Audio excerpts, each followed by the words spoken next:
잘 지내죠? 별일 없이.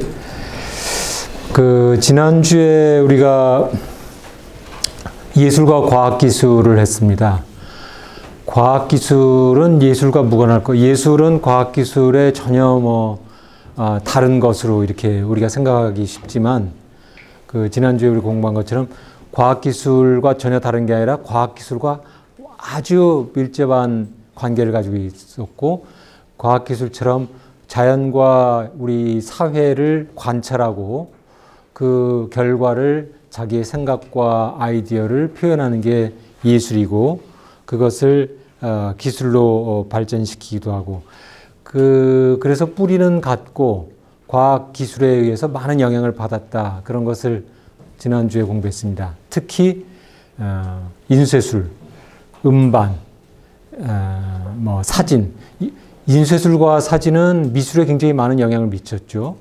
그리고 음반, 라디오, TV는 음악 산업을 대중화시키는데 아주 절대적으로 기여를 했죠.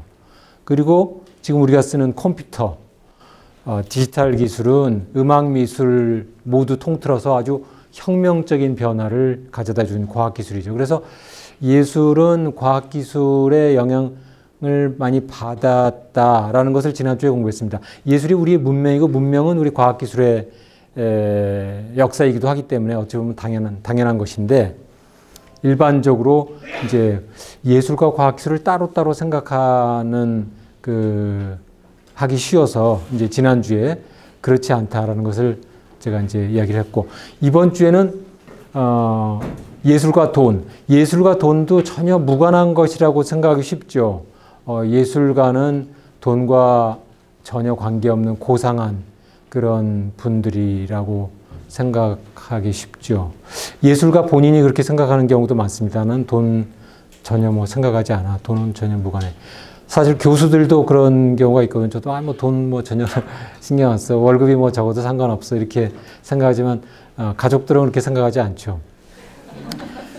예술가도 사실은 예를 들어서 내가 굉장한 귀족이나 부자다. 옛날에 귀족이었고 부자였다. 그렇다면 관계없이, 돈과 관계없이 취미로 예술을 할 수도 있겠지만, 대부분의 예술가는 생계 유지가 필요하기 때문에, 가족이 있고 생계 유지가 필요하기 때문에 돈의 영향을 받지 않을 수가 없고 누군가의 후원을 받습니다. 그래서 왕의 후원을 받거나 종교의 후원을 받거나 또는 친척의 후원을 받거나, 그렇죠. 그래서 여러분이 잘 아는 반 고흐는 동생, 가족의 후원을 받아서 예술 활동을 하지 않았습니까? 우리가 종교 예술을 보면 그 당시 중세 시대에 교회가 가장 많은, 어떻게 보면은 경제의 중심이었죠. 사회 생활의 중심이었을 뿐만 아니라 사실은 경제의 중심입니다. 교회가 많은 장원을 가지고 실제로 경제의 주체였고, 많은 돈이 들어오고 나가고 하는 경제 주체였기 때문에 당연히 교회가 가장 커다란 후원자였고, 그래서 종교 예술이 발전하게 되었습니다. 그러니까 예술이 그런 점에서 후원자가 누구냐에 따라서 예술의 내용과 성격과 방향이 크게 좌우되는 것을 우리 역사에서 아주 엄연한 현실로 우리가 볼 수가 있습니다. 그래서 예술은 후원의 역사이기도 하다. 이렇게 말할 수 있고, 예술이 돈과 무관한 것 같지만 사실은 돈에 의해서 우리가 보이지 않는 커다란 영향을 받아왔다. 이런 것을 알 수가 있습니다. 그래서 이제 오늘은 예술과 후원, 또는 더 노골적으로 말하면 예술과 돈에 대해서 공부를 하겠습니다.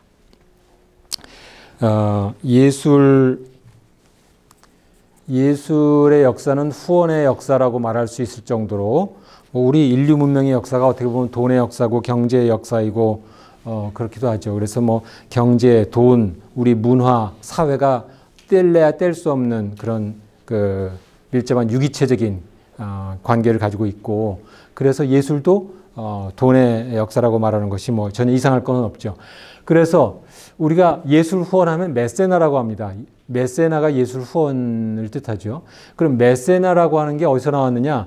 바로 거의 2000년 전에 이 로마의 메세나, 가이우스 메세나라고 하는 사람이 그 당시 유명한 시인 호라티우스를 비롯한 시인들을 후원을 해서 그 당시에 이제 로마의 문화를 말하자면 로마 문화의 황금기를 이루는데 절대적인 기여를 한 사람이 바로 이 가이우스 메세나였고, 가이우스 메세나의 후원이 일조를 했다고 볼 수 있죠. 맞아요. 로마 문화의 황금기, 황금기의 로마 문화를 만드는 것은 물론 로마 사람들이죠.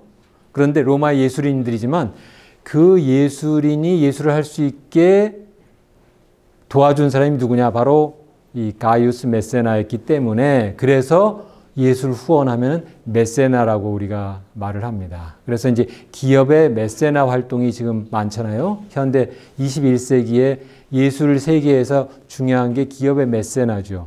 기업이 메세나 활동을 하지 않으면 예술계의 그 돈의 공급이 굉장히 줄어들어서 예술이 굉장히 많은 타격을 받을 수도 있겠죠. 바로 이 메세나의 장본인 가이우스 메세나는 여기 있는 것처럼 이제 그 당시 로마 그 최초의 황제, 말하자면 로마 공화정을 종식시키고 로마의 황제로 첫 번째 황제가 된 이 아우구스투스의 절친한 친구죠. 그래서 잘은 모르지만, 제가 로마 역사를 잘은 모르지만 아마도 추측컨대 이 메세나는 사실은 공화정 지지자였기 때문에 황제가 탄생하는 것은 반대했던 것으로 알려져 있고, 누구나 다 그렇죠. 공화정이 민주주의에 더 적합한 정치 체제고, 황제의 절대 권력은 사실은 민주주의에 역행하는 정치의 퇴보죠. 로마 정치에.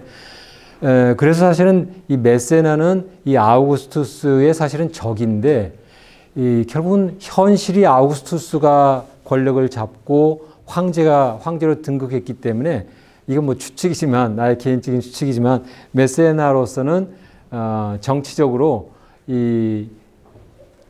아우구스투스를 도와줘야 본인이 현실적으로 목숨을 유지할 수 있고 서바이브 할 수 있지 않을까, 생존할 수 있지 않을까, 뭐 그런 측면도 있지 않을까 싶어요. 그래서 이 아우구스투스의 상당히 절친한 친구로 계속 남으면서 상당히 많은 외교적 정치적인 영향력을 행사했고, 그 막대한 부를 이 문화 지원에 후원에 사용을 해서 오늘날 예술 후원의 대명사가 되었습니다. 그런데 여기 보세요. 요 그림은 물론 이제 1863년도에 어느 화가가 그린 포이도 브로니코프가 그린 그림인데요. 이 호라티우스가 여기서 지금 그림에 보시다시피 저 앞에 앉아 있는 메세나에게 시를 읽어주는 그림입니다. 다시 말해서 이게 뭐 역사적인 진실을 그림으로 담은 거라고 알려져 있죠. 그러니까 말하자면 후원자는 말은 하지 않지만 예술가에게 많은 영향을 미칠 수밖에 없죠. 그리고 직접 간접적으로 영향을 미치죠. 예술가는 그 후원자를 의식하지 않을 수 없고 후원자에게 그 작품을 주죠. 그래서 후원자가 그 작품을 마음대로 처분을 하고 이용하죠. 바로 그 장면을 이렇게 이제 그림으로 그린 것이고, 이 그림이 예술 후원의 역사적인 진실을 정확히 잘 보여준 그림이라고 저는 생각을 해서 여러분에게 이제 보여준 겁니다. 그래서 제가 말씀드리고 싶은 것은 예술 후원은 예술을 발전시킨 하나의 중요한 원동력이기도 하지만, 다른 한편으로 그래서 로마 문화의 황금기를 만들기도 했지만, 다른 한편으로 예술 후원은 예술가를 구속하고 예술가를 좌지우지하는 또 다른 어두운 측면도 있을 수 있다 하는 것을 이제 뿌리를 보여주는 그런 이제 그림이라고 볼 수 있는데요. 이 예술 후원이 가장 우리 인류에 커다란 기여를 한 것이 있다면 역시 이 르네상스 예술이죠. 르네상스에 우리가 찬란한 예술과 문화가 르네상스라는 게 부활이다. 부활이라는 게 뭐냐? 인본주의의 부활이고 그리스 로마의 문화가 다시 부활해서 근대적인 모습으로 발전한 것. 이것이 르네상스의 문화와 예술이라고 한다면 바로 그러한 르네상스 찬란한 문화와 예술을 가능하게 해준 게 무엇이냐? 바로 후원이었죠. 물론 르네상스 직전에 중세 봉건 시대의 교회가 굉장히 커다란 후원자였고 그래서 종교예술이 발전했지만 그거는 종교의 어떤 구속이 있었잖아요. 처음부터 다 그리는 게 뭐 예수님, 하나님 예술적인 그림만 그리잖아요. 근데 물론 예술적인 그림, 종교적인 그림을 그리죠. 이 종교적인 그림이 아름답고 예술로서 가치가 없다고 하는 건 아니지만 캐터고리나 내용이 이렇게 제한되어 있단 말이죠.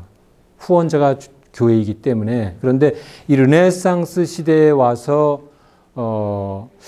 우리 인간 중심으로 생각하고 인간 중심으로 그림을 그리기 시작하는 새로운 예술의 부활이 있었고 그것을 가능하게 한 것이 바로 후원인데 그 후원의 대표 주자가 바로 메디치죠. 이 메디치는 플로렌스 지방에서 이제 방직 양모 양털을 이제 이 옷감으로 만드는 그 당시에 방직 산업이 초창기였고 영국의 방직 산업은 이제 산업혁명 때 본격적으로 발전했지만 이 이태리, 플로렌스, 베니스 이런 데서 먼저 이 방직 산업이 발전한 이유는 뭐냐? 바로 이태리의 도시국가의 자유가 있었기 때문이죠. 그 당시 14세기의 중세 봉건 사회는 기독교의 어떤 세계관에 구속되어 있고 봉건 질서, 신분 질서에 억압을 받아서 자유로운 생각, 자유로운 상업 활동이 불가능했는데 이 이태리의 베니스와 플로렌스 이 지역은 알프스 산맥에 가로막혀 있었기도 하고 로마의 영향을 받기도 해서 도시국가가 발전해가지고 도시국가에서 비교적 자유로운 상공업이 발전했고 그래서 먼저 이 방직 산업이 발전해서 그 돈을 번 사람이 이제 메디치 이 가문인데 그 돈을 금융업에 이제 투자를 해서 최초의 메디치 은행을 열고 사실 중세 시대에는 이자를 받고 돈을 빌려준다는 것은 기독교상에 반하는 거죠. 하느님의 뜻에 반하는 거죠. 그러니까 이자를 받고 돈을 빌려준다는 것은 뭡니까? 죄악이죠. 중세 봉건 시대는 금융이라는 건 죄악입니다. 돈을 빌려주고 물론 돈을 빌려주는 건 좋은데 이자를 받으면 죄악이죠. 그러니까 지금 이슬람교에서 그렇지만 그래서 이자를 받는 것은 죄악인데 이 메디치 가문은 본격적으로 돈을 버는 것은 바로 금융업 때문이었고 금융이 있었기 때문에 상공업이 이태리에서 발전할 수 있었던 것이고 그 돈은 사실은 기독교적인 생각에 의하면 더러운 돈이죠. 이자를 받았기 때문에 죄악의 말하자면 산물이잖아요. 더러운 돈인데 그것을 어떻게 보면 미화한다고 할까요? 그것을 예술의 후원을 통해서 나는 이렇게 좋은 일을 한다라고 할 필요가 있었을 것이고 아주 현명한 판단이죠. 그래서 예술 후원을 많이 하게 되었습니다.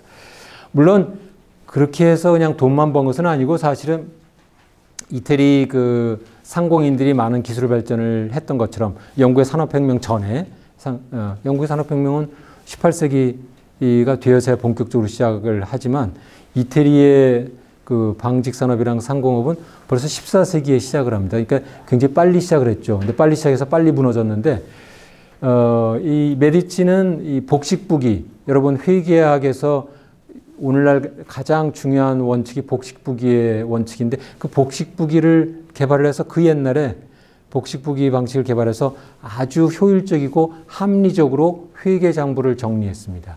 그러니까 돈을 벌었죠. 그래서 막대한 부를 이루어가지고 오늘날 여러분이 쓰는 피아노, 오페라, 좋아하는 오페라를 개발하는데 엄청난 돈을 투입을 해서 피아노, 오페라 등 오늘날의 예술을 개발을 하는데 절대적인 기여를 하고 뭐 여러분 잘 아는 일이지만 갈릴레오 갈릴레이 유명한 과학자, 미켈란젤로, 레오나르도 다빈치 등 유명한 예술가, 과학자를 다 후원을 했습니다.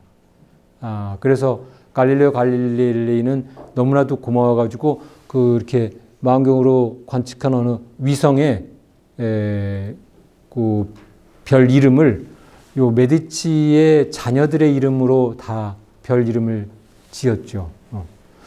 그 정도로 막대한 후원을 했고 뭐 미켈란젤로는 그 집에 가서 아예 살면서 저녁마다 이 메디치와 함께 저녁 식사를 하면서 유명한 철학자도 초청해서 지적인 대화를 하면서 저녁 식사를 했다고 알려져 있죠.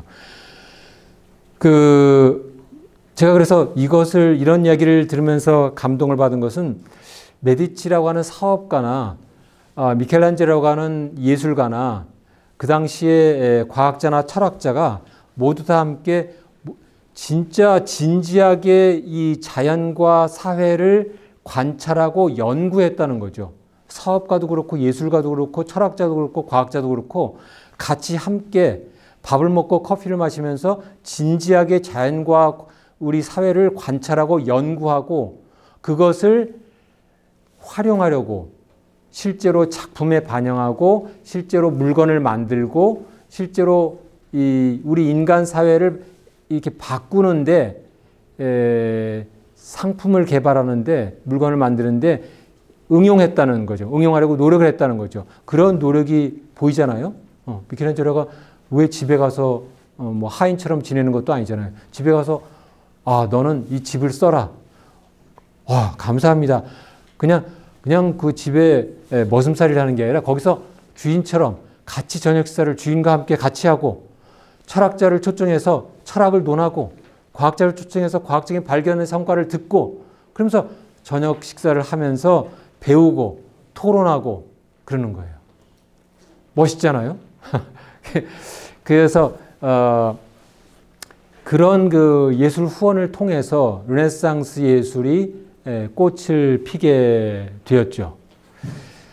그런데 이제 아까도 말씀드린 것처럼 이 예술 후원이 그렇게 예술을 발전시킨 중요한 원동력이었지만 사실은 바로 그 점 때문에 예술에 영향을 미쳤기 때문에 바로 그 영향 때문에 예술이 구속을 받을 수 있고 악용될 수 있다. 그래서 저는 이제 이 예술 후원이 사실은 독이 든 사과다. 이 좀 예술하시는 분들은 듣기 싫을 수도 있고 이게 좀 너무 과격한 표현일지도 모르는데 독이 든 사과다. 사과는 달콤하지만 그 속에 독이 들어있다면 그 달콤한 사과를 먹는 순간 그냥 죽는 거죠. 예술 후원이 마치 그럴 수 있다 이거죠. 항상 그런 건 아닌데. 그래서 메디치의 경우 예를 들면 메디치가 예술 후원을 통해서 엄청난 르네상스 예술의 발전에 기여를 한 것은 사실인데 그 메디치는 아까도 얘기한 것처럼 예술 후원을 통해서 자신의 정치적인, 외교적인, 경제적인 영향력을 확대하는 데 그 예술을 이용을 했죠.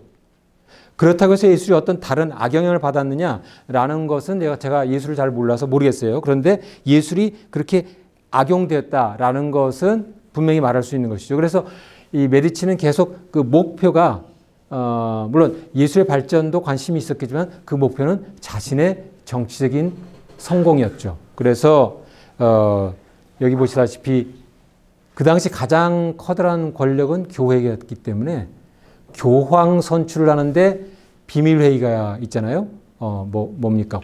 콘클라베인가요? 그 비밀회의, 추기경 비밀회의에까지 영향을 미쳐서 결국에는 이 메디치 가문에서 4명의 교황이 탄생합니다. 이건 대단한, 말하자면 우리나라 치면 대통령을 탄생시킨 것이고 왕을 탄생시킨 것이나 똑같은 것이죠. 뿐만 아니라 프랑스의 2명의 여왕을 배출합니다. 메디치 가문에서 우리 가문의 여인이 프랑스의 여왕이 되는 거죠. 그리고 드디어는 1569년에 한 100여년 후에 이 메디치의 코지모가 제1대 이 토스카나 공국의 왕으로 등극을 합니다. 말하자면 정치적으로 이제 완전히 왕으로 등극을 해서 영향만 미치는 게 아니라 정치를 하게 되어서 토스카나 공국의 왕으로 등극을 하고, 그래서 초기에는 물론 경제발전, 예술발전에 기여를 했고 유럽 최대의 거부가 되었죠. 그러나 그 후에 100년도 안 돼서 이 토스카나 공국은 프랑스의 공격을 받아서 망합니다. 망하고 사실상 파산이 되고, 오늘날 이태리는 그냥 박물관처럼 관광업을 주로 하는 나라로 전락했죠. 왜 그러냐? 결국은 이 권력을 잡았을 때 이제 권력이 자신이 누리던 그런 도시국가의 자유, 상공업 활동의 자유, 종교의 자유, 이런 게 있어서 사상의 자유, 과학의 자유가 있어야 자신이 이룩한 경제적인 상공업의 활동, 이게 가능한데, 거꾸로 왕이 된 후에는 전부 다 그런 것들을 억압하기 시작하고 나의 권력을 유지하기 위해서 다른 사람의 자유를 구속하는 거죠. 사실은 그렇게 되는 것이 결코 우연이 아니라 나의 권력을 위해서 그런 게 아니라 뿌리 자체가 그랬어요. 예를 들어서 자 보세요.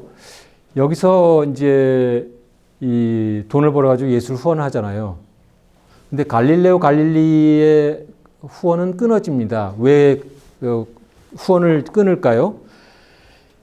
여기 보시다시피 교황이 권력자이기 때문에 교황을 탄생시키는데 관심이 있거든요. 목표가. 예술 후원을 통해서 이렇게 우아한 예술이 있습니다. 사람을 초청하고 저녁 식사를 하고 그러면서 추기경 비밀회의에 추기경까지 모두 다 매수한다고 그럴까 영향을 미친다고 해서 드디어 교황을 탄생시키는데, 교황을 탄생시켰다는 것은 메디치 가문은 철저히 카톨릭 집안이라는 뜻이고, 카톨릭 집안이어야 하기 때문에 권력을 잡을 수 있는 것이고, 그 권력과 이 카톨릭 종교는 밀접히 영향된 거죠. 내 권력은 뿌리가 카톨릭이다. 따라서 카톨릭 이외의 신교는 이건 적이죠. 근데 갈릴레오 갈릴리는 카톨릭의 그 지구 중심설의 정반대로 지구가 뺑뺑 돈다. 태양 주위를 뺑뺑 돈다. 이거는 카톨릭의 사상에서 볼 때는 그 이단이죠. 그러니까 갈릴레오 갈릴레이를 더 이상 후원할 수가 없게 된 것이고, 그 당시 시작된 그 루터의 종교 개혁에 반대할 수밖에 없는 뿌리를 가지고 있는 거죠. 따라서 메디치의 예술 후원은 그러한 뿌리 때문에 결국은 갈릴레오 갈릴리 그래도 지구는 돈다. 과학적인 진실이잖아요. 그러나 메디치가 뿌리를 두고 있는 카톨릭 사상에 비춰본다면 이것은 있을 수가 없는 그 이단이고, 그런 과학적인 사고는 있을 수가 없는 거죠. 그러니까 과학적인 사고, 창의적인 상업 활동이 허용될 수 없는 그런 뿌리를 가지고 태어났기 때문에 어떻게 보면 자기 권력을 위해서도 그렇겠지만 종교적인 자유를 허용하지 않고, 그래서 이제 많은 사람들이 종교적인 자유가 허용되는 네덜란드 지역으로 옮겨가죠. 그래서 네덜란드가 조그마한 나라지만 해외 진출을 하는 거대한 과학기술을 발전시키고 이제 그것이 영국에 가서 산업혁명의 씨앗이 되었습니다만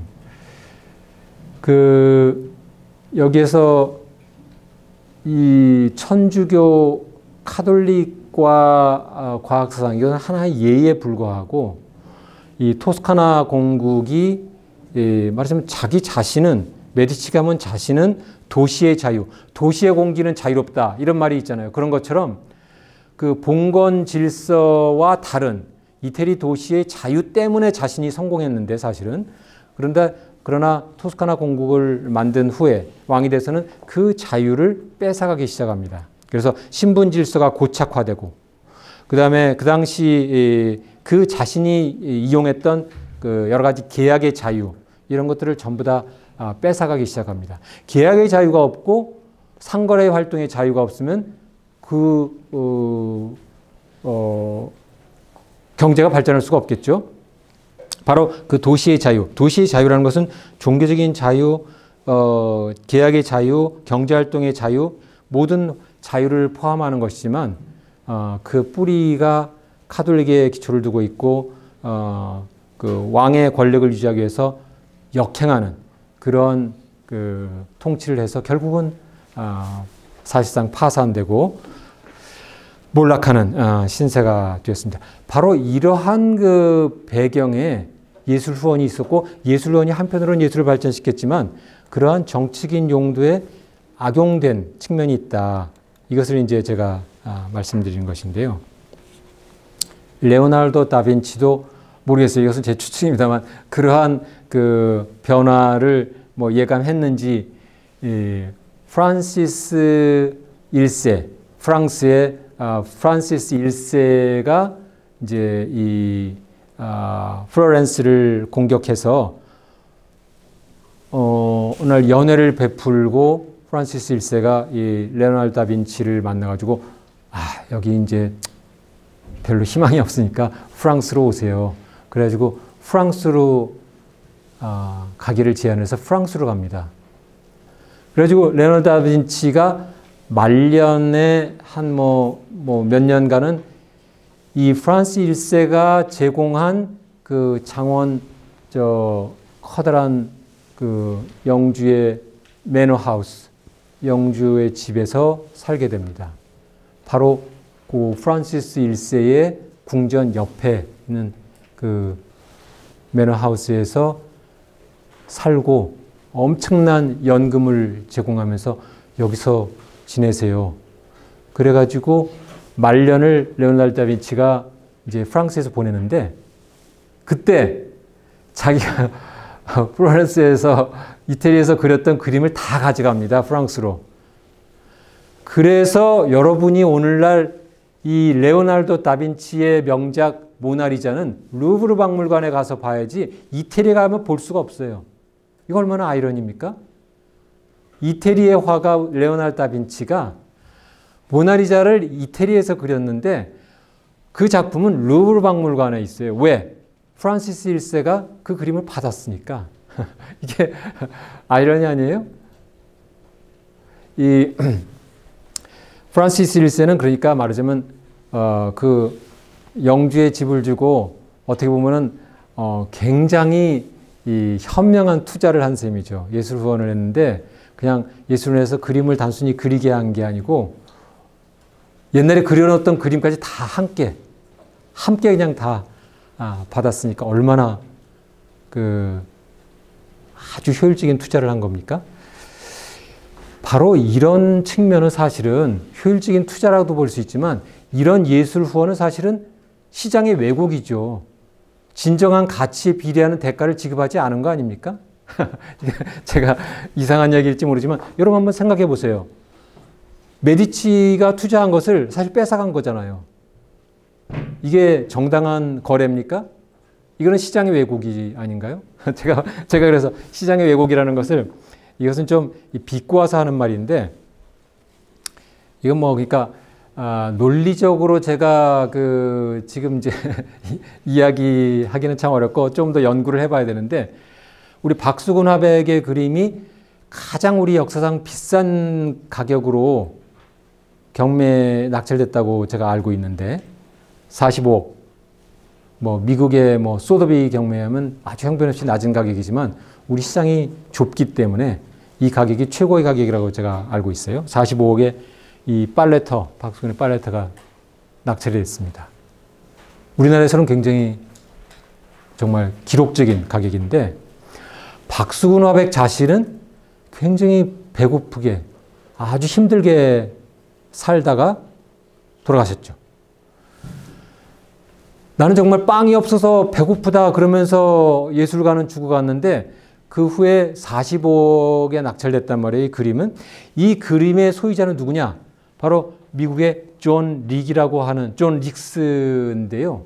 존 릭스는 그 당시 해방 그 직후에 물론 많은 이제 미국 사람 군인들도 왔지만 미국의 사업가들도 와서 사업을 했죠. 존 릭스는 사업하는 사람으로서 한국과 일본을 왔다 갔다 하면서 무역을 했고 그래서 이 박수근 화백의 부탁을 받고 물감도 사다 주고 아무래도 그 당시에는 뭐 우리나라에는 아무런 물감이나 뭐 재료 같은 게 해방 직후에 없었을 테니까 일본에서 물감도 사다 주고 재료도 사다 주고 그랬죠. 그러니까 박수근 화백은 너무나 고맙죠. 그 예술 후원이 이 일종의 예술 후원이죠. 돈으로 예술 후원은 하지 않았지만 물질로서 그림 도구, 재료 이런 게 비싸니까요. 사다 줬습니다. 당신은 진짜 미국 사람인데 너무 고맙다. 일본 놈들하고 너무 달라. 너무 고맙습니다. 그러면서 이 빨래터를 선물로 준 거죠. 그러니까 우리 존 릭스, 제가 이제 뉴스에 보면 존 릭스가 그걸 파세요. 이렇게 권했다고 하더라고요. 근데 나는 그런 거 팔려고 난 구걸하지 않는다. 당신한테 준다. 그러면서 선물로 받은 거라고 그렇게 이제 인터뷰하는 걸 봤는데요. 이 선물로 받은 그림인데 45억에 낙찰된 겁니다. 그러니까는 존 릭스가 돈을 벌었다는 게 배 아픈 게 아니고 이 예술 후원의 결과 선물로 받은 것이 이렇게 커다란 이제 경제적 가치로 이렇게 바뀐 거잖아요.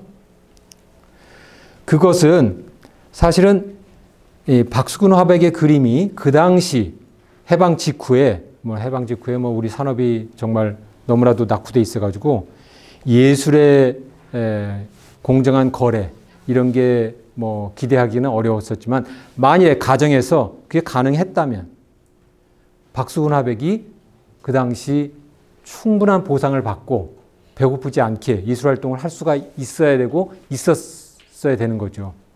그런데 그 당시 그러한 공급과 수요라고 하는 시장이 형성되어 있지 않았기 때문에 박수근 화백은 예술 후원이라고 하는 방식을 통해서 그림 물감을 조달받을 수밖에 없었고 그래서 어떻게 보면은 자신의 그림이 정당한 보상을 받지 못한 그런 결과가 되었다라고도 볼 수 있는 것이고 그런 점에서 예술 후원이 사실은 심각한 시장 왜곡일 수 있다.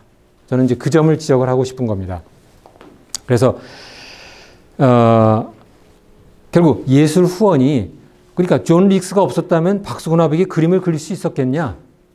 이렇게 되물어 본다면 고맙죠. 그러니까 예술 후원은 고마운 겁니다. 그래서 예술을 발전시키는데 중요한 기여를 했다고 하는 것은 부인할 수 없지만 그걸 뒤집어 보면 고맙긴 하지만 다른 한편으로는 이렇게 정치적으로 악용되거나 또는 시장을 왜곡하거나 하는 그런 문제점이 있을 수 있다라는 걸 제가 이제 이렇게 지적하려고 하는 거고요.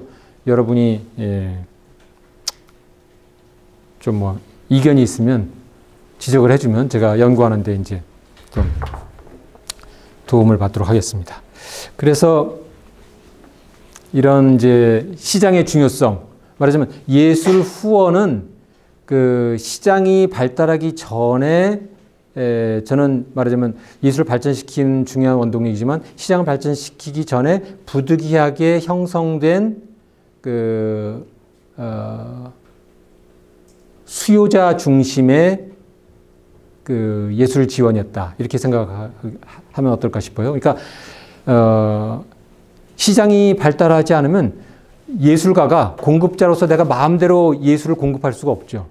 그래서 시장이 발달하기 전에는 이 예술 후원에 의해서 후원자라고 하는 수요자 중심의 이제 아주 제한된 또는 왜곡된 시장이 형성되는 게 아니냐 하는 게 이제 제 생각인데요. 아직 뭐 깊이 있는 연구를 한 것은 아니고 그러다가 이제 여기 보시다시피 16세기가 돼서 그것을 16세기 되면서 시장이 형성되기 시작하고 그 시장에서 예술 후원에 의존하지 않는 시장에서의 수입으로 예술가의 후원으로부터 독립할 수 있는 하나의 예를 보여준 그 분이 바로 이제 저는 셰익스피어라고 생각을 하는데 이 셰익스피어는 여러분도 잘 아시는 이제 영국의 대문호죠. 대문호입니다. 이 셰익스피어는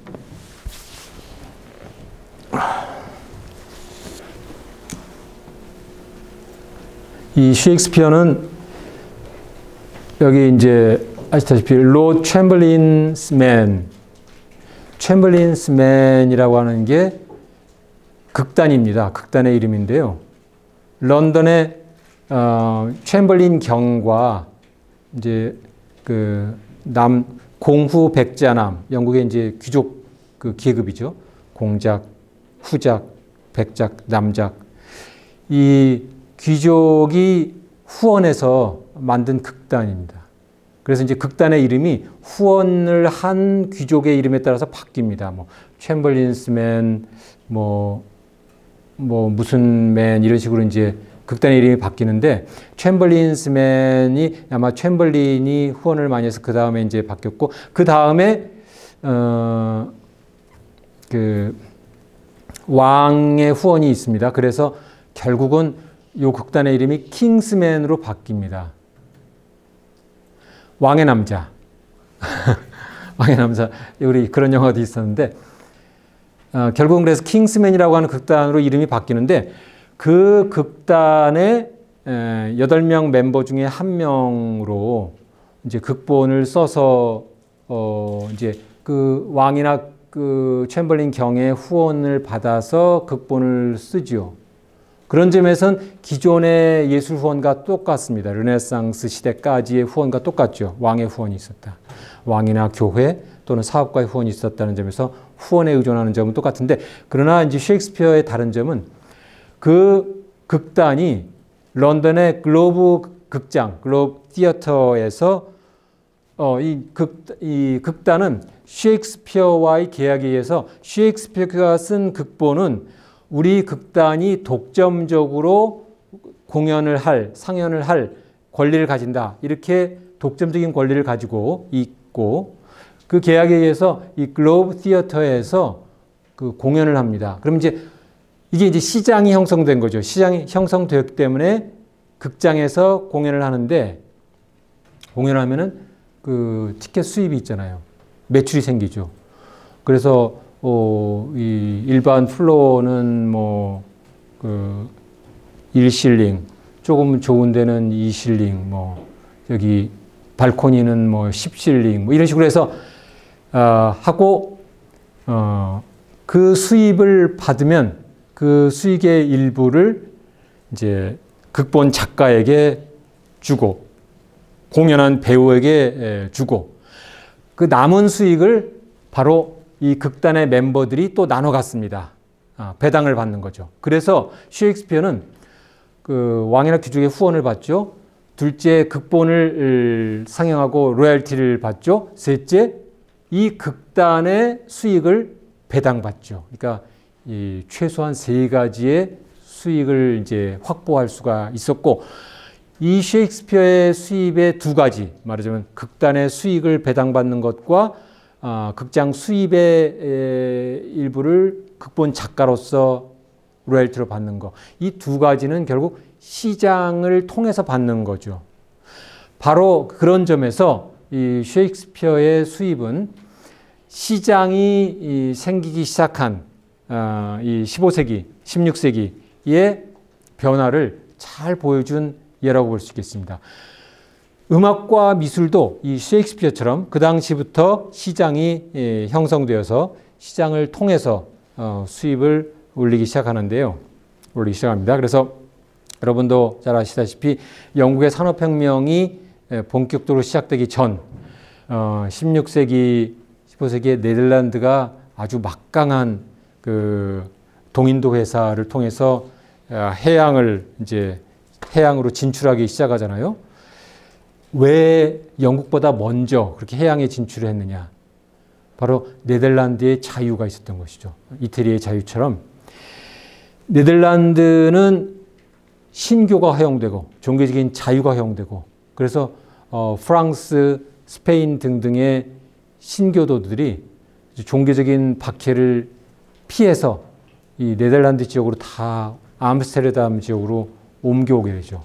그래서 지식과 기술이 있는데 종교적인 박해를 받은 그런 신교도들이 이 암스테르담에 모여서 배를 만들고 그 다음에 인류 최초의 주식회사, 동인도 회사를 만들고 인류 최초의 증권거래소를 만들어서 그 해외에 진출하는 사업을 일반 대중의 자금을 조달해서 주식의 형태로 자금을 조달해서 해외로 진출하게 되고 그래서 상공업이 발전할 뿐만 아니라 예술이 발전하는데 예술의 발전도 그 자유가 있었기 때문에 발전했지만 동시에 시장이 있었기 때문에 예술이 발전한 겁니다. 자유 플러스 시장 이게 중요한 거죠. 자유가 있으면 이게 미니멈이죠. 그죠? 필요 조건은 되지만 충분 조건은 아닌데 충분 조건이 되려면 자유 플러스 돈. 돈은 시장에서 나오는 거잖아요. 그 시장이 형성되기 시작했다. 암스테르담에 예를 들면 고아 회의소, 올펀 체인버. 그러니까 고아 회의소라는 것은 정부 그 산하 기관 가운데 고아들을 이렇게 양육하는데 그 지원을 하고 하는 그런 정부 산하 기관인데, 그러니까 상공회의소처럼 체인버긴 체인버인데 이 고아를 지원해주는 그런 체인버죠. 또는 뱅크럽시 체인버, 그 파산 관리하는 정부 산하 기관이죠. 그래서 이 고아 이 회의소에서는 사람이 사망했는데 유족이 없다, 또는 유족을 찾을 수가 없다. 그러면은 그 고인의 유산을 경매에 붙여야 되잖아요. 그 유산 가운데 그림이 포함되어 있었던 것이죠. 그죠? 그림이 포함되어 있죠. 그러면 그 그림을 경매로 팔기 시작한 겁니다. 그래서 우리가 이제 옥션, 미술 경매의 어떻게 보면은 최초의 형태라고 볼 수도 있습니다. 미술 작품의 경매가 물론 미술 작품만 경매한 건 아니지만 유산을 경매하면서 그 유산 속에 그림이 있었고, 뱅크럽시도 마찬가지죠. 이제 동인도 회사 만들어서 장사가 잘 되면 뭐 이익 배당이 많지만 회사가 망할 수도 있잖아요. 망하면 어떻게 됩니까? 파산해야죠. 파산하면 그 남은 재산을 처분해서 주주들에게 나눠줘야 되잖아요. 그 파산 재산을 처분할 때 바로 그림도 함께 경매를 해서 이 이제 암스테르담의 이런 파산이나 그 유산 처리에 경매가 이제 그 미술 경매에 어떻게 보면은 시초했다, 이렇게 볼 수 있습니다. 그래서 제가 말씀드리고 싶은 것은 이겁니다. 그러니까 왜 이 네덜란드의 황금기, 네덜란드의 유명한 화가들이 많이 모이냐? 그 조그만 나라에 어떻게 그 조그만 나라가 해양 진출을 할 수 있었고, 그 조그만 나라에서 어떻게 예술이 발전할 수 있었느냐? 자유가 있었기 때문이지만 동시에 돈이 공급될 수 있었다. 그 돈을 어디서 공급했느냐? 시장에서 공급을 하는 거죠. 시장에서 내가 수익을 받을 수 있어 라고 생각되면 예술가들이 내가 공급자로서 능동적으로 내가 그리고 싶은 그림을 그릴 수 있잖아요. 내가 만들고 싶은 음악을 또 만들 수 있죠. 그래서 이 당시에 말하자면 뭐 이 당시는 아니지만 조금 더 지나가면 이제 모차르트, 베토벤 이런 아주 엄청난 음악가가 나오잖아요. 작곡가가 나오는데 그분들도 물론 이 당시는 아니고 조금 더 이제 지나간 후지만 그분들도 결국 자신의 악보를 내가 팔 수 있다. 그래서 악보를 팔아서 수익을 올린 그런 이제 그런 것이 가능했기 때문에 뭐 그렇게 말하면 좀 억지 주장일 수 있지만 그분들의 훌륭한 분이 그런 가능성이 악보를 팔았고 실제로 악보를 팔 수 있었다고 하는 가능성이 커다란 힘이 되었다고 저는 말하고 싶은 거죠. 그게 이제 시장의 가치라고 할 수 있겠습니다. 시장이 마켓이 이 예술 발전에 기여하는 하나의 예라고도 볼 수 있겠는데요. 그래서 저는 예술가의 독립이라고 말하는 것은 예술 후원은 예술을 발전시키기도 하지만 예술을 구속하고 후원자가 원하는 예술만을 생산하게 하는 그런 부작용이 있을 수 있는데 또는 예술이 후원자에 의해서 악용되는 부작용이 있을 수 있는데 그러지 않으려면 예술가가 후원자의 눈치 보지 않고 내가 내 마음대로 내 생각을 표현하고 싶어. 후원자의 눈치 안 보고 내가 내 사상을 작품에 표현하고 싶어. 내 사상과 내 느낌을 작품에 내 마음대로 표현하고 싶어. 라고 하는 예술가가 많지 않겠어요? 그런 의미에서 예술가의 독립, 후원자로부터의 독립이 가능한 것은 바로 시장이 있어야만 가능하다라는 것이죠. 그래서 이제 근세 유럽에서는 이런 시장이 생기기 시작하는 거죠. 16세기부터. 그래서 우리로 치면은 이제 뭐 5일장 이런 장이 쓸 때 그 장의 한편에 요 예술 시장도 같이 쓰는 겁니다. 예술 점포가 쭉 써가지고 자기들이 만든 예술 작품, 뭐 공예품이든 미술이든 뭐 악기든지 다 들고 나와서 파는 겁니다. 그래서 시장이 발달하면서 예술 시장도 함께 발달을 하고 예술 시장이 발달하면서 예술가는 그 시장에서 수익을 얻어가지고 내가 후원자의 눈치 보지 않고 내 마음대로 내 생각과 나의 사상을 내가 마음대로 표현하고 싶고 그것을 표현할 수 있다. 그렇게 하고 싶다. 그렇게 표현하기 시작하는 그런 계기가 되었다고 이제 제가 말하고 싶은 겁니다. 예술가의 독립은 그래서 시장이 생기면서 가능했다. 그래서 이렇게 이제 시장이 생기면서 예술 작품이 빵이나 고기를 파는 그 시장에 바로 옆에서 빵이나 고기처럼 예술 작품을 팔고 사고 하는 그런 시장이 형성되면서 예술가가 독립을 이룰 수 있다고 한다면 빵이나 고기에 관한 우리 아담 스미스의 국부론이 예술에도 그대로 이제 응용될 수 있다라는 게 이제 제가 어떻게 보면 좀 도발적으로 말하고 싶은 이야기인데요. 예술 작품이 빵이나 고기나 똑같다 그러면 예술 하시는 분들은 되게 싫어하시겠죠. 그러나 시장에서의 공급과 수요를 보면 비슷한 측면이 있는 거죠. 그래서 잘 아시다시피 아담 스미스는 우리가 고기를 먹을 수 있는 것은 정육점의 자비심 때문이 아니라 정육점의 이기심 때문이다. 시장이 있고 시장에서 정육점 주인이 돈을 많이 벌려고 하면 좋은 고기를 싼 가격에 팔아야 정육점 주인이 돈을 벌 수 있기 때문에 그 이기심 때문에 시장이 있고 그 이기심이 있다면 우리는 좋은 고기를 싸게 먹을 수 있게 되는 것이고 그게 바로 경제 발전의 핵심이다. 아담 스미스의 자본주의는 바로 그 핵심이 바로 그겁니다. 시장이죠.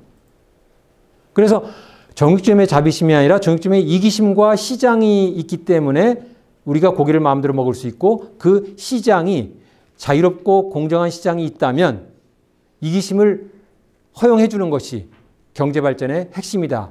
이렇게 이제 지적을 했는데 바로 그 논리는 예술에 있어서도 저는 통할 거라고 생각합니다. 우리에게 레오나르도 다빈치가 없다고 하는 것을 한탄하지 말고 우리가 레오나르도 다빈치가 될 수 있다. 왜? 어떻게? 우리들의 예술적인 본능이 시장에서 마음대로 발휘될 수 있게 자유롭고 공정한 시장이 있으면 된다는 거죠. 이제 그게 제 좀 도발적인 그 논리인데, 아담 스미스가 말한 것처럼 예술가의 천재성으로 예술이 발전하는 게 아니라 그걸 응용한다면, 아담 스미스의 국부론을 응용한다면 예술가의 천재성 또는 위대한 예술가의 탄생에 의해서 예술이 발전하는 게 아니라 우리들이 가지고 있는 예술적인 본능, 이것이 자유와 함께 허용되고 내가 마음대로 내 생각을, 내 사상을 표현할 수 있도록 자유가 허용되고 거기에 그 작품이 공정한 보상을 받을 수 있는 시장이 형성된다면, 그렇다면 우리나라에서 레오나르도 다빈치가 나올 수 있다 하는 게 이 아담 스미스의 국부론을 응용한 예술에서의 제 결론입니다. 그래서 예술 후원이 중요하지만 예술 후원보다 더 합리적이고 효율적인 그리고 궁극적인 예술 발전의 핵심은 자유와 시장이다 라고 이제 제가 강조해서 말씀드리고 싶은 것이고요.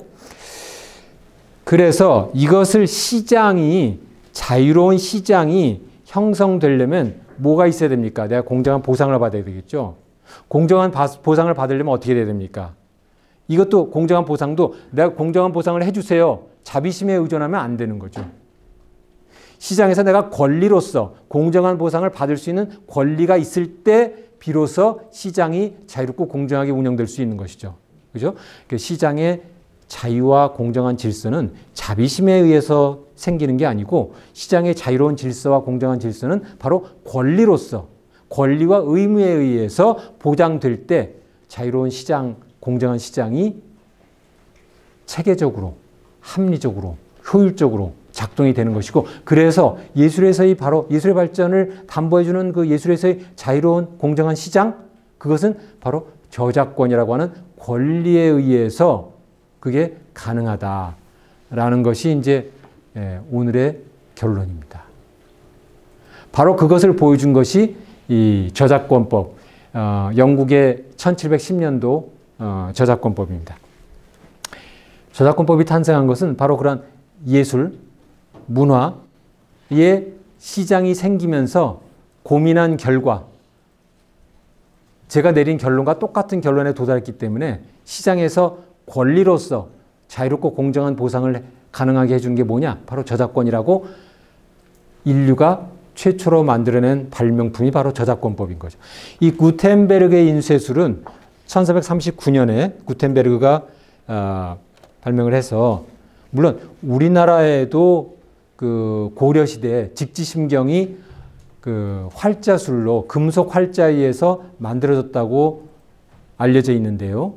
말하자면 금속을 활자로, 말하자면 목판이나 금속판이 아니라 글자 하나하나를 활자로 만든 거죠. 활자로, 금속으로. 그래서 직지심경은 그래서 인류 최초의 이제 금속 활자로 만든 것이다, 이렇게 말하고 있는데, 이렇게 활자를 저기다 이제 책 사이즈로 활자를 심어가지고 그거를 인쇄하고, 그 다음에 이제 다른 책을 출판할 때는 또 활자를 이렇게 바꿔서 또 다른 책을 출판하고 하는 거죠.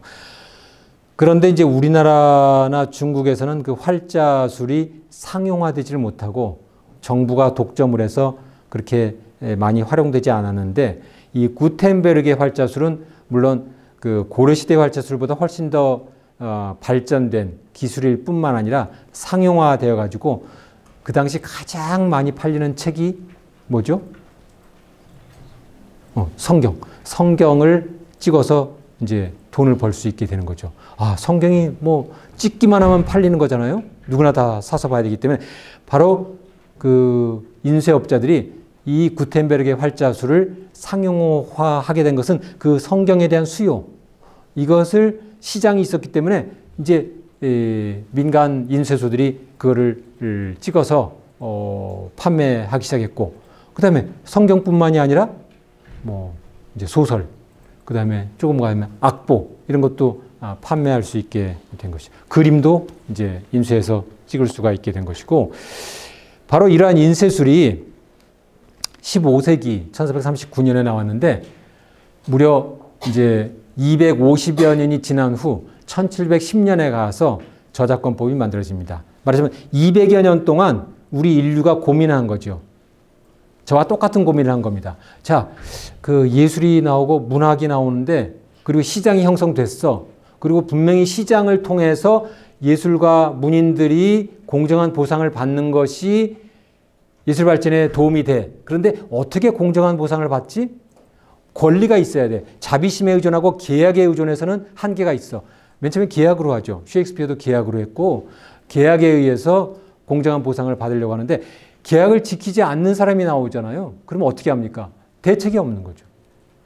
계약으로 공정한 보상을 받으면 오케이. 계약이 좋은데 계약을 지키지 않는 사람이 나올 수 있고 계약이 없이 그냥 이용하면 어떻게 되겠어요? 무단 복제.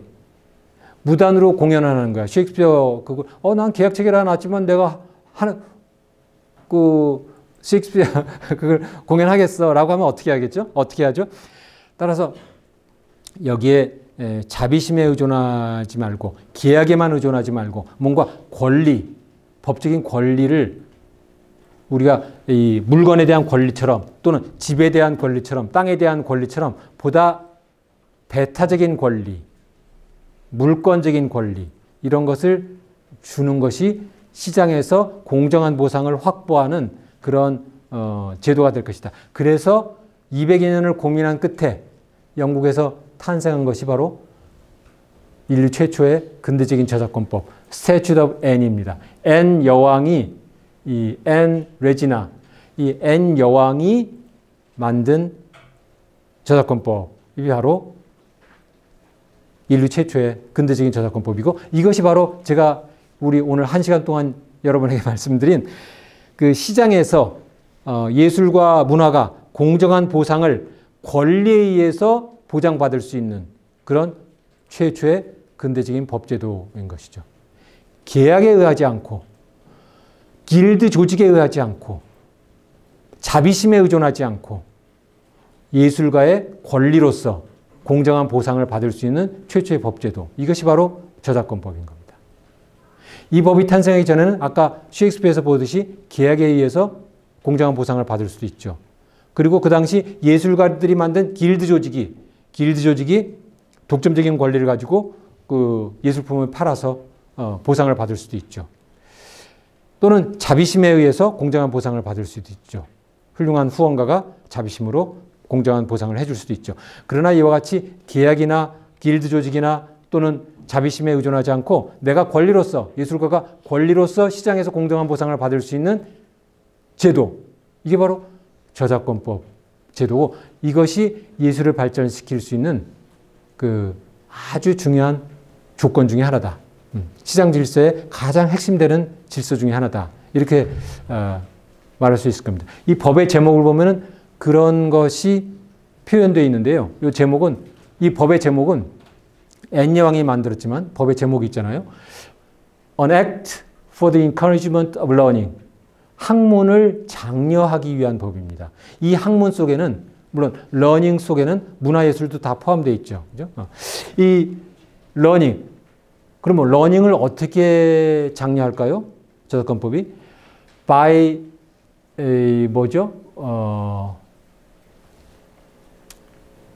아무튼 잘 모르겠는데 the copies of printed books in the authors or purchasers 저자의 그 책에다가 printed book 출판된 책에 저자에게 저자나 또는 그 구입한 자 양수인 여기서 양수인이라고 하는 것은 purchaser 양수인은 출판사가 되겠죠. 출판사가 책을 일단 사가지고 권리를 사서 출판을 하게 되니까 저자나 양수인 그 권리를 양수한 출판사와 같은 양수인에게 일정한 during the times therein 일정한 기간 동안 이 처음에는 14년이라고 알고 있습니다. 일정한 기간 동안 권리를 준다. 권리를 줌으로써 학문을 장려하는 법이다. 그래서 이 법은 예술가, 물론 이제 처음에는 출판된 책에 한해서만 이 권리를 주었는데 그 후에 그 적용 범위를 점차 늘려 나가 가지고 여기 있다시피 그 1710년에 앤니 왕의 법이 제정됐지만 그 후에 판화, 악보, 조각 등등 적용 범위를 점점 넓혀 가게 됩니다. 그래서 예술, 문화, 심지어는 과학기술까지도 시장에서의 공정한 보상을 보장받을 수 있는 권리로서 저작권이 이제 탄생했고 그 이후에 이제 많은 기능을 하게 되었는데요. 이제 앞으로 다음 시간부터는 이것이 사실은 본래 기능은 이렇게 학문의 장려 그리고 예술 문화의 발전을 위해서 공정한 보상을 위한 제도로서 출발을 했지만 여기야 사실은 그 악의 씨앗이라고 할까요? 독이 든 사과처럼 그 독이 숨겨져 있을 수도 있는데 여기 보면 퍼처서 말하자면 양수인이 권리를 행사할 수 있다. 바로 그 대목이죠. 출판사 권리를 다 양도 받아버리면 그 다음에 사실은 저자에게는 아무것도 없는 거죠. 그래서 이제 이게 진짜 예술가를 위한 법이냐 아니면 기업을 위한 법이냐 그 권리를 전부 다 팔아 넘길 경우에 매절 계약을 하는 경우에 기업을 위한 법으로 변질될 수가 있겠죠. 그래서 원래 취지는 예술가를 위한 법이고 문인을 위한 법이고 학문의 장려를 위한 법이지만 항상 이 제도에는 그 부작용이 있을 수 있고 또 악용될 소지가 있기 때문에 그런 측면에 대해서 이제 앞으로 남은 시간 예술과 자유, 예술과 시장, 예술과 권력, 예술과 기술, 예술과 인터넷 뭐 등등을 통해서 이제 구체적으로 진짜 예술 시장에서 이 저작권이 본래의 취지대로 공정한 보상을 보장해 주느냐 하는 것에 대해서 이제 우리가 점검을 해보도록 하겠습니다.